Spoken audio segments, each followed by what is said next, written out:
ရွှေညောဣစာတေယမဲဒီစေဂိုင်းတော်ဂိုင်းမြတ်ကြီးပညာအားခံယူထားကြသောရင်းညာညီကိုမောင်နှမများနဲ့တကွမိတ်ဆွေများအားလုံးပဲမင်္ဂလာပါခင်ဗျာကျွန်တော်ဒီနေ့ဝေမျှပေးသွားမယ့်အကြောင်းအရာလေးကတော့ဆရာနတ်စေးရေးသားပြုစုထားသောမော်ဒေရှင်ဝိဇ္ဇရိုတပါး၏ဂန္ဓာဤခရီးအပိုင်း24အိုးဖလန်မျိုးမိတို့တိုးဤဆိုတဲ့အကြောင်းအရာလေးကိုဝေမျှပေးသွားမှာပဲဖြစ်ပါတယ်ခင်ဗျာအပိုင်း24အိုးဖလန်မျိုးမိတို့တိုးဤအကယ်၍သာဇော်ထွန်း၏ကိုခန္ဓာကိုမှကျွန်ုပ်လက်ဖြင့်သိမ်းယူထားသောပန်းနယ်၏အတိုက်ဆက်ကိုသူမထံသို့နင့်တန်နင့်ခံတံပြန်ဖြစ်စေဟုအမိန့်ပေးလျက်ပြစ်လွတ်လိုက်မည်ဆိုပါကပန်းနယ်သည်သူ့အတက်သူစုကတေကောင်းတေမီဖြစ်၏ကျွန်ုပ်ကမသေးစေနှင့်ဟုအမိန့်ပေးထား၍မသေးသည့်တိုင်ပန်းနယ်သည်တေလူမျိုးပါခံစားရမည်သာဖြစ်၏ရွှေညောဣစာတယမိဒီစေပညာသည်ပယောဂကုရ၌မေတ္တာတရားဖြင့်ကုသပေးရသည်ဖြစ်တော်လဲအစွမ်းထ၍ကောင်းပါသောဇုံကဝေရွာသူအောက်လမ်းများနှင့်ရင်ဆိုင်ရသည့်အခါတိုင်းကျွန်ုပ်သည်ကြားတကောင်ကဲ့သို့မှန်ဖီ၍နဂါးတကောင်ကဲ့သို့မှန်ဝင့်နေတတ်သူသာဖြစ်၏တို့ရတွင်ကျွန်ုပ်သည်ပန်းနေတောင်းမှန်ယူကျခြင်း၌ကိုရောစိတ်ပါနှင့်မျောလျက်ရုံငယ်တကောင်အလားနူးညံ့ပျော်ပြောင်းနေပြန်၏ထို့ကြောင့်အတိုက်ဆက်များကိုပန်းနှထံပြတ်မလွတ်တော့ပဲစัจ java လာတိုင်းအပြင်ဘက်သို့လွင့်ထွက်စေဟုအမိန်ပေးကပြစ်လွတ်လိုက်၏ထို့ပြင်မဖိတ်ခေါ်ပဲပူးကပ်လာသောပန်းနှအားပြန်ထွက်သွားပါရန်မေတ္တာရက်ခံလိုက်၏ဦးတောင်းတိုက်နဖူးပြင်အားကျွန်ုပ်လက်ဖုံမှုဖြင့်ခက်ဆက်ဆက်ပုတ်လိုက်ယုံများဖြင့်ပန်းနှသည်ထွက်သွားရမည်ဖြစ်တော်လဲပန်းနှနာကျင်သွားလိမ့်မည်လောဟုဆိုကာစိုးရိမ်စိတ်ကြောင့်၎င်းဘာသာ၎င်းပြန်ထွက်သွားပါရန်မေတ္တာရက်ခံလိုက်ခြင်းဖြစ်ပါ၏ကျွန်ုပ်သည်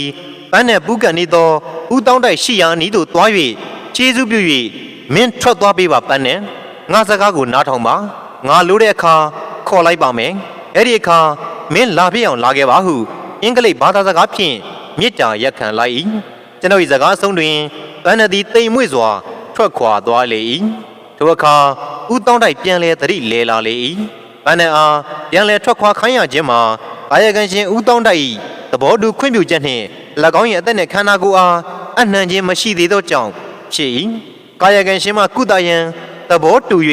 ၎င်း၏အသက်နှင့်ခန္ဓာကိုယ်အားအနှံမှသာ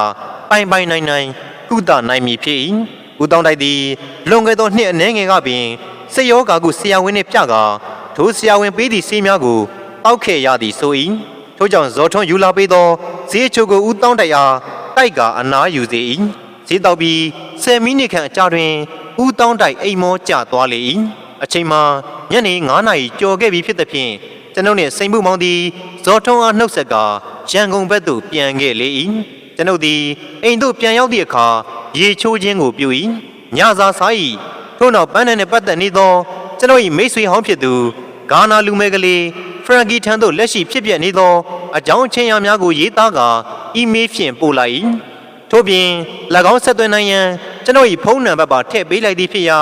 ည9နာရီခန့်တွင်ကျွန်ုပ်ထံသို့ဖရန်ကီဖုန်းခေါ်လာ၏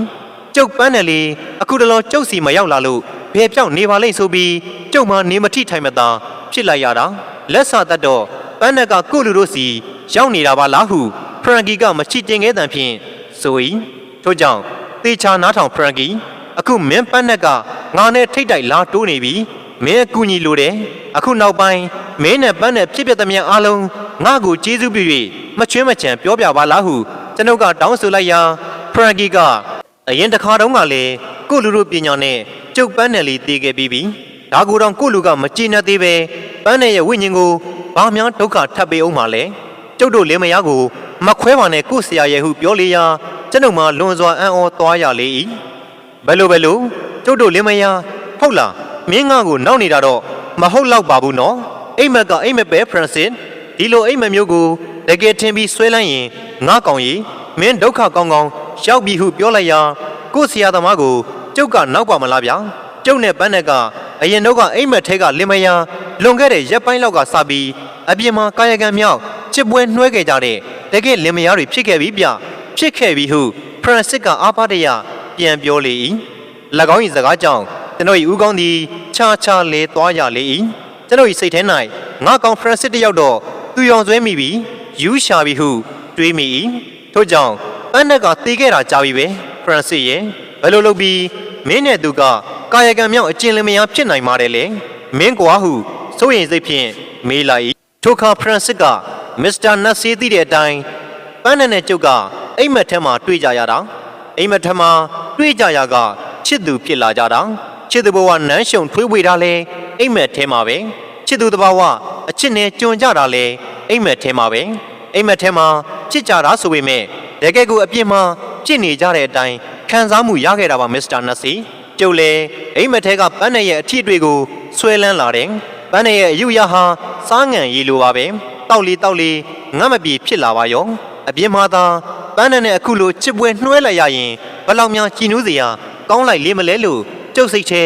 တွေးမိလာတယ်အဲ့ဒါနဲ့အိမ်မက်ထဲမှာပန်းနဲ့ရောက်လာတဲ့အခါကျုပ်ကပူဇာရောဆိုပါစို့အချစ်ရဲ့ဖြစ်နိုင်ရင်လေအိမ်မက်ကတိုးထွက်ပြီးအပြင်ဘက်မှာမမောတမ်းမပန်းတမ်းအာဘာရချစ်ချင်လိုက်ပါရဲ့လို့ကျုပ်ကပူဇာတော့ကျုပ်ပန်းနယ်လေးက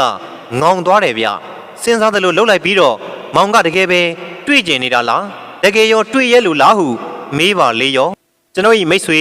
လူမဲကလေးဖရန်ကီခေါ်ဖရန်စစ်ပြောပြတော့ပန်းနယ်၎င်းရဲ့ဖြစ်ပျက်များသည်မယုံကြည်နိုင်လောက်အောင်စမ်းကြယ်လှသည်ဖြစ်ရာကျွန်တော်ဤစာဖတ်ပရိသတ်များအသေးစိတ်သိမြင်နိုင်ရန်အတွက်ဝိထုတဖွဲရေးသားတင်ဆက်ပေးမည်ဖြစ်ပါ၏ဒါကတော့ဆရာနတ်စေရေးသားပြုစုထားသောမောသေးရှင်ဝိဇ္ဇရိုတပါး၏ကန္နာဤခရီအပိုင်း24ဘိုးဖလန်မျိုးမိတို့တိုးဤဆိုတဲ့အကြောင်းအရာလေးကိုဝေမျှပေးခဲ့တာပဲဖြစ်ပါရခင်ဗျာ